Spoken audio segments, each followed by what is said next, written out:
Memasuki ruang ujian. Hadirin dimohon berdiri.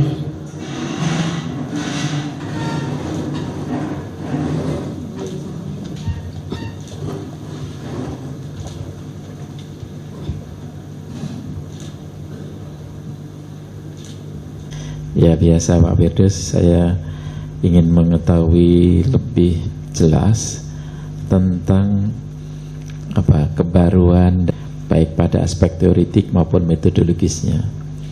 Kemudian saya ingin mendapat penjelasan juga tentang apa yang menjadi temuan penting, dan saya ingin mendapat penjelasan bagaimana predictive power, ya, kemampuan memprediksi dari model yang Anda kembangkan ini.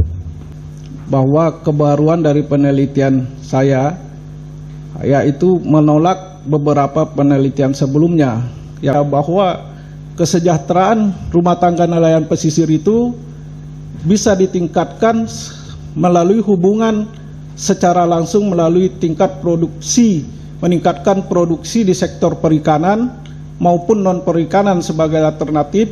Akhirnya dari tingkat produksi dan produktivitas itu mencerminkan tingkat perilaku ekonomi rumah tangga nelayan melalui stimulasi kebijakan pemerintah. Memang tidak sejahtera secara material, tapi sejahtera secara spiritual.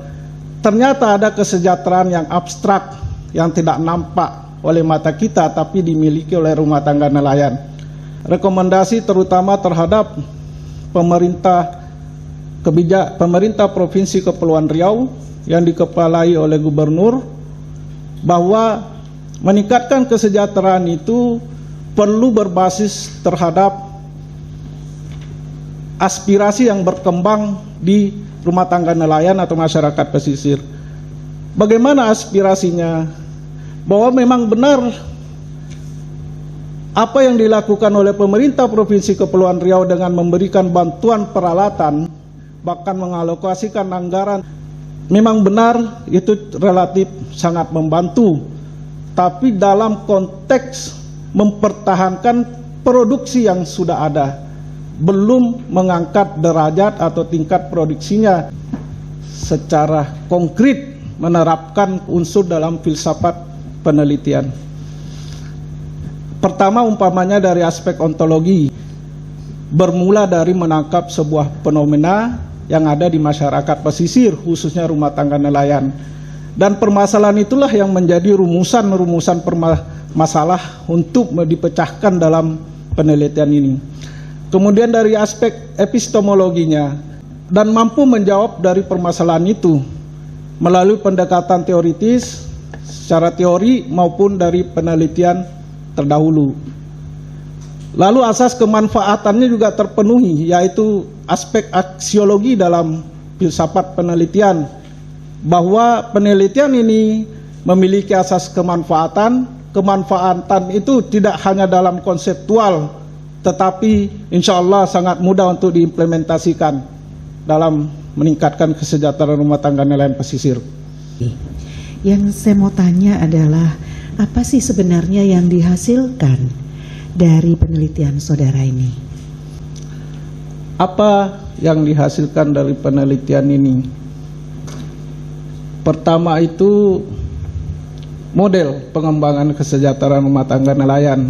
Ada stimulasi dari kebijakan pemerintah yang tepat sesuai dengan kebutuhan dan harapan rumah tangga nelayan pesisir itu dalam memanfaatkan potensi sumber daya maritim laut, daratan, pesisir. Mereka bisa melakukan produksi di sektor perikanan, bisa melakukan non perikanan dengan batasan-batasan tertentu, karena tidak semua sumber daya itu mampu diproduksi oleh rumah tangga nelayan karena punya keterbatasan dari berbagai aspek, terutama keterampilan, modal usaha, dan sebagainya.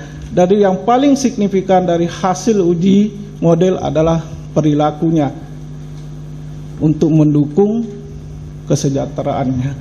Cukup menarik ya, karena saudara berhasil temuan yang dihasilkan yaitu tentang pengentasan kemiskinan. dari perspektif kekinian, mereka butuh peralatan yang memadai. Untuk jangka panjang, mereka butuh keberlanjutan dengan pelestarian lingkungan hidup di pesisir dan laut. Seharusnya tuh pemerintah daerah tuh kebijakannya seperti apa? Esensi dari pemerintahan dalam proses pembangunan adalah untuk meningkatkan kesejahteraan.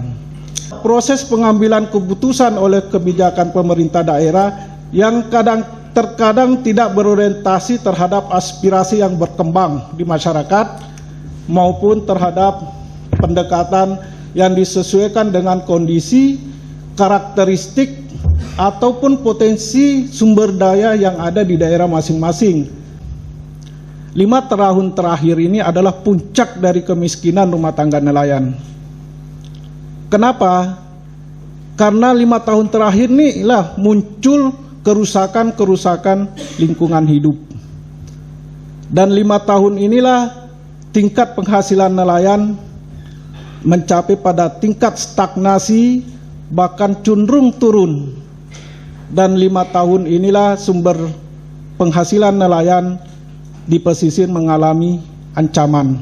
5 tahun terakhir adalah tingkat produksinya stagnan dan turun. Akibatnya penghasilannya turun, daya belinya turun, tingkat konsumsinya juga turun. Lalu fasilitas umum apa yang mereka butuhkan?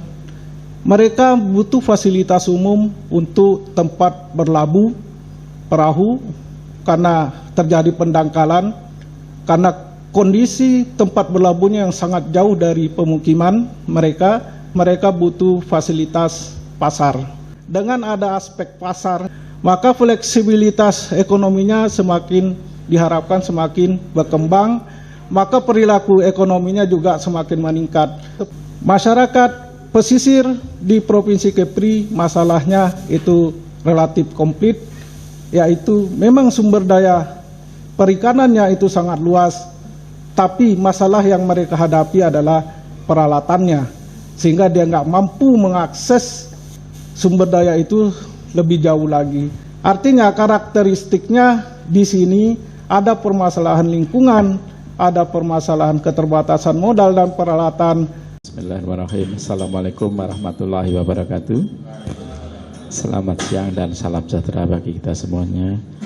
Puji syukur kita panjatkan kepada Allah Subhanahu wa taala atas nikmat dan karunia-Nya. Di Malaysia, Raymond Ford ya, dalam bukunya Malay Fisherman ya, dibiayai oleh World Bank, itu menemukan sesuatu yang sama. Itu adanya patron-client relationship, hubungan patron-client. Di Australia, Profesor Jacqueline Layton menemukan itu. Di Afrika, Profesor Sahras menemukan itu.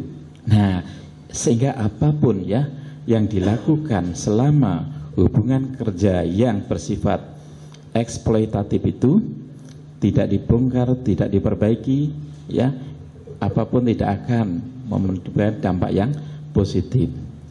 Dia harmoni dalam sosial budaya, tetapi disharmoni dalam economic and prosperity. Nah, tetapi kenapa tidak dibombardir?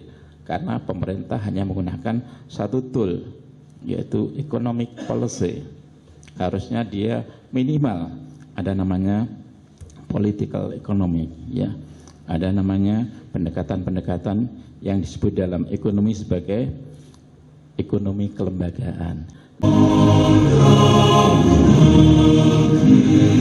Kami